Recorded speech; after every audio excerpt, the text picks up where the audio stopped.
அவரையும் நான் இயேசு கிறிஸ்துவின் வல்லமை நிறைந்த நாமத்தினால் நான் ஆசீர்வதிக்கிறேன். உங்களை எல்லாரையும் நீங்கள் நல்ல செழிப்பாக இருப்பீங்க, நல்ல ஆசீர்வாதமாக இருப்பீங்க. கரங்களை உயர்த்தி அப்படியே பெற்றுக்கொண்டீங்கன்னா நீங்கள் நல்ல தேவனுடைய மையமையை பெற்றுக்கொள்வீங்க. இந்த காலை வேளையில் உங்களை நான் ஆசீர்வதிக்கிறேன். இப்பொழுது இருக்கிறதை பார்க்கிலும் 1000 மடங்கு பெறுகிறதை போல கர்த்தர் உங்களை பெருக செய்வாராக. உங்களை மிருக ஜீவன்கள் எல்லாவற்றிலும் உங்களை பெருக செய்வாராக. நீங்கள் கையிட்டு செய்கிற எல்லா வேலையிலையும் தேவனுடைய ஆசீர்வாதத்தை நீங்கள் பார்ப்பீங்க.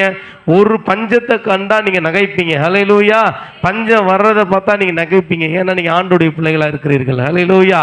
கர்த்தர் உங்களை வாளாக்காமல் தலையாய மாற்றுவார், கீழாகாமல் மேலாக மாற்றுவார்.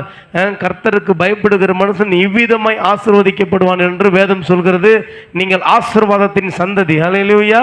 நீங்கள் ஆசீர்வாதத்தின் சந்ததி. எப்பொழுதுமே உங்களுடைய அடையாளத்தை திருடுறது பிசாசுடைய பெரிய தந்திரம். ஒன்றும் கிடையாது. எரும மாடு அப்படின்னு சொல்லி என் மனைவியை நானோ இல்லை என் மனைவியோ திட்டினா அவ்வளோ கோபம் வரும். ஏன்னா அது உண்மை கிடையாது. ஆக்சுவலாக ஹல்லேலூயா.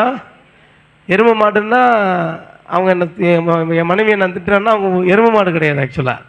ஆனால் அந்த உண்மை தான் அப்படின்னு நினச்சிட்டு அவங்களுக்கு கோபம் வருது. பார்த்தீங்களா? அங்கே தான் பிசாசுடைய தந்திரம்.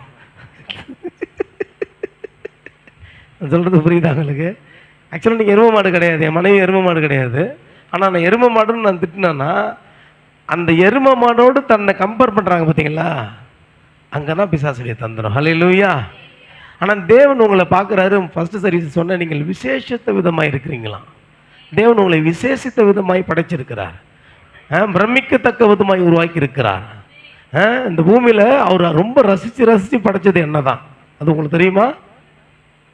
உங்களை தான் படைச்சிருக்கிறார். ரசித்து ரொம்ப அழகாக படைச்சிருக்கிறார். உங்களை நேசிச்சிருக்கிறார். உங்களை ரசித்து படைச்சிருக்கிறார்.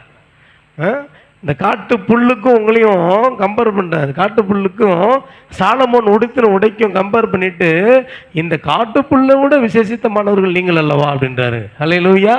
நீங்கள் கவலைப்படுகிறதுனால உங்களால் ஒரு ஆயுசுனால் கூட்ட முடியாது, குறைக்கவும் முடியாது. வளர முடியுமா? இந்த இவ்வளோ தூரம் தூக்க முடியுமா? நம்மளால் கவலைப்படுறதுனால ஒன்றும் பண்ண முடியாது. பக்கத்தில் பசங்க கவலைப்படுறதுனால ஒன்றும் செய்ய முடியாது. ஆனால் விசுவாசிச்சா ஜெயிச்சிடலாம். ஹல்லேலூயா.